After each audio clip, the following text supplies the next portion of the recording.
साथियों, आगे की जनरेशन की अगर मैं बात करूं तो आज से 20 साल पहले की अगर बात करते हैं तो 101% बच्चे घर पे पैदा होते थे, स्वस्थ पैदा होते थे, फल फ्रूट ऋतुओं के हिसाब से खाते थे, हार्ड वर्क करते थे और बीमार होते तो 60-70 साल की आयु में बीमार होते थे और 100-110 साल की आयु जीते थे। लेकिन जैसे जैसे अपना कल्चर आया है, आज 101% बच्चे बच्चे हॉस्पिटल में पैदा हो रहे हैं, 10% बच्चे बच्चे किसी किसी बीमारी के सहारे पैदा हो रहे हैं। और आज pizza, burger, chowmein, cold drink, junk food, fast food खाने की वजह से अपनी पाचन क्रिया कमज़ोर हो गई है। और कमज़ोर होने के कारण मैं ये नहीं कह रहा कि आज भी 80-90 साल नहीं जीते, आज भी जीते, लेकिन बाकी का जीवन गोली दवाई के सहारे निकालते हैं। इसका मेन कारण है सर कि आज 40 से 45 साल की उम्र में चलते चलते किसी को बीपी हो गया, किसी को शुगर हो गया, किसी को थायराइड हो गया, किसी को अस्थमा हो गया, और ये बीमारियां होती हैं। और ये बीमारियां होने के बाद अपन जब हॉस्पिटल जाते हैं तो डॉक्टर साहब कहते हैं कि जब तक जियोगे तब तक एक गोली सवेरे एक गोली शाम को खानी पड़ेगी। इसका मेन कारण है कि सर पहले की जो बीमारियां थी, जैसे मलेरिया, डिप्थीरिया, चेचक, प्लेग, चिकनगुनिया, फॉक्स, ये जो बीमारियां होती थी इनको महामारी कहते थे और इससे गांव के गांव खाली हो जाते थे। लेकिन आज मेडिकल साइंस को सैल्यूट करते हैं, इन बीमारियों से कोई नहीं मरता। इन सब की वैक्सीन बन गई है, इनके टीके बन गए हैं। और उसके बावजूद आज जितने भी ये बीमारियां जो है, वायरल इन्फेक्शन वाली बीमारियां सारी होती थी सूक्ष्म विषाणु की वजह से।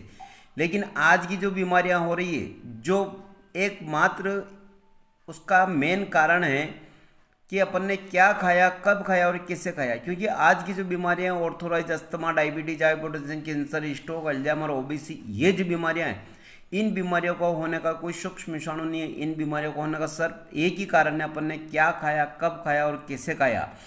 क्योंकि सर इसका मेन कारण अपना खान पीन है। और आज आपने देखा होगा कि आज से 20 साल 30 साल पहले अगर खेती करते थे तो वो बैल के द्वारा करते थे, रासायनिक चीज़ें यूज करके अपन इसका इस्तेमाल करते थे, जिससे केमिकल अपने को शरीर में नहीं मिलता था। लेकिन आज टोटल खेती मॉडलिंग तरीके से हो रही है।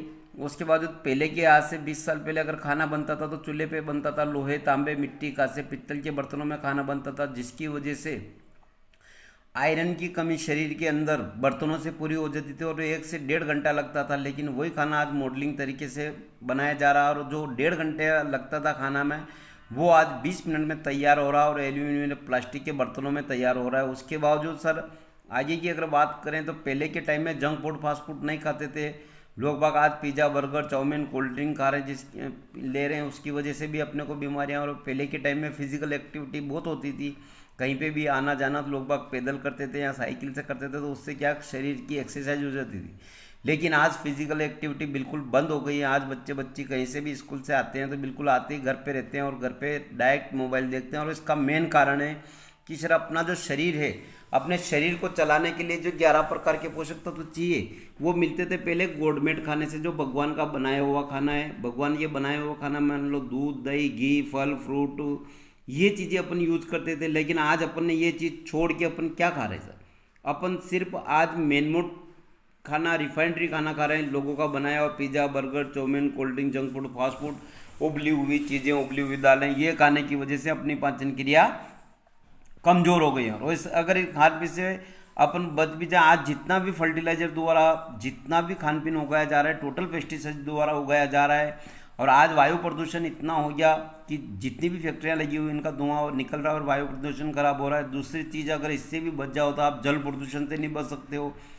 जितना भी केमिकल ज़मीन के अंदर इन फैक्ट्रियों का जा रहा है और वही पानी अपन पी रहे हैं, इसकी वजह से भी अपने को बीमारियां हो रही हैं। तीसरी बात सर, इन दोनों चीज़ों से भी बच जाओ लेकिन रेडिएशन से नहीं बच सकते। 4 दीवारी के अंदर अगर आपको एक तरंग मिल सकती है, नेट आ सकता है, तो अपन जेब में रखते हैं, उसमें हार्ट की समस्या होने का कारण भी हो सकता है। तो कई बीमारियाँ इनके कारण हो रही हैं। आज आपने देखा होगा जितनी भी सब्जियाँ मार्केट में लाई जा रही हैं, उनको रात को कच्ची सब्जियों को टमाटर हो गए, लौकी हो गई, इनमें रात को इंजेक्शन लगा के सवेरे इनको तैयार करके मार्केट में लेके आ रहे हैं। उसके बावजूद आज फिजिकल एक्टिविटी बिल्कुल नहीं। जैसे ही लोगों ने खाना खाया और लोगों के पास समय नहीं है सर, समय नहीं है, तो जैसे ही खाना खाया और रात को सो गए, जिसकी वजह से मोटापा बढ़ रहा है। तीसरी बात, आज जितने भी बच्चे बच्ची हैं वो फिजिकल एक्टिविटी बिल्कुल नहीं करते हैं। और आज जितना भी खान पीन है वो सारा खान पीन, जो किचन का जो राशन है अपना, वो सारा अपन मार्केट से लेके आ रहे हैं। जो पैकिंग आ रही है उसमें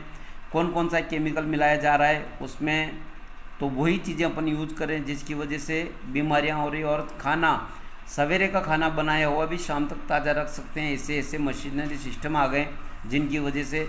और इन खान पे मैं नहीं कह रहा हूँ, WHO की रिपोर्ट कहती है सर कि आज पूरे विश्व में 67% मौतें हार्ट अटैक से होती है, उसमें 35% मौतें अपने इंडिया में होती हैं। डायबिटीज़ की अगर मैं बात करूँ तो पूरे हर 5 में से एक आदमी आपको डायबिटीज़ का पेशेंट मिल जाएगा। और कैंसर की अगर मैं बात करूं तो पूरे विश्व में तीसरे नंबर पे कैंसर की इंडिया को राजधानी माना जाता है। गठियाबाई की अगर मैं बात करूं, नॉर्थ अमेरिका में जितने पेशेंट नहीं है उतने पेशेंट आपको हिंदुस्तान को में देखने को मिल जाएंगे। ऑस्टोपेज की अगर मैं बात करूं तो हर 10 में से एक लेडीज ऑस्टोपेज की शिकार मिल जाएगी। और मोटापे की अगर मैं बात करूं तो आने वाले 10 साल में 50% लोग बाग मोटापे की शिकार हो जाएंगे। हाइपोटेंशन की अगर मैं बात करूं तो आज 35% बच्चे हाइपोटेंशन के शिकार हैं। और एलर्जी की अगर मैं बात करूं तो हर 10 में से एक आदमी आपको एलर्जी का पेशेंट मिला। गायनिक प्रॉब्लम की अगर मैं बात करूं तो हर 10 में से एक लेडीज़ आपको गायनिक प्रॉब्लम की शिकार मिल जाएगा। और स्टोन की अगर मैं बात करूं तो हर 10 में से एक आदमी आपको स्टोन का पेशेंट मिल जाएगा, पथरी का पेशेंट मिल जाएगा। जब ये बीमारियां आपके और हमारे घर में आ जाती तो हम क्या करते हैं सर? हम डॉक्टर के पास जाते हैं, लेकिन आज डॉक्टरों ने भी सही के अंदर इतना केमिकल जमा हो गया कि एंटीबायोटिक गोली और पैरासीटामोल पकड़ा देते हैं। तो उससे अपना शरीर की बीमारियों को एलियोपैथिक द्वारा बीमारियां रोकी जा सकती है, लेकिन उनको जड़ से ख़त्म नहीं किया जा सकता है। तो हमारी कंपनी के MD NCO doctor Sanjeev Kumar sir कहती है अगर 5000 साल पुराना आयुर्वेद अगर दोबारा अपन ने अपनाया तो अपन यहाँ से जीवन भी बचा सकते हैं और पैसा भी यहाँ से बचा सकते हैं। और इसी प्रकार से हमारे संस्थान ने 8 कैटेगरी में ऐसे कुछ प्रोडक्ट बना रखे हैं। ये चीज़ जानकारी आपको अगले वीडियो में मैं देने वाला हूँ। Thank you sir.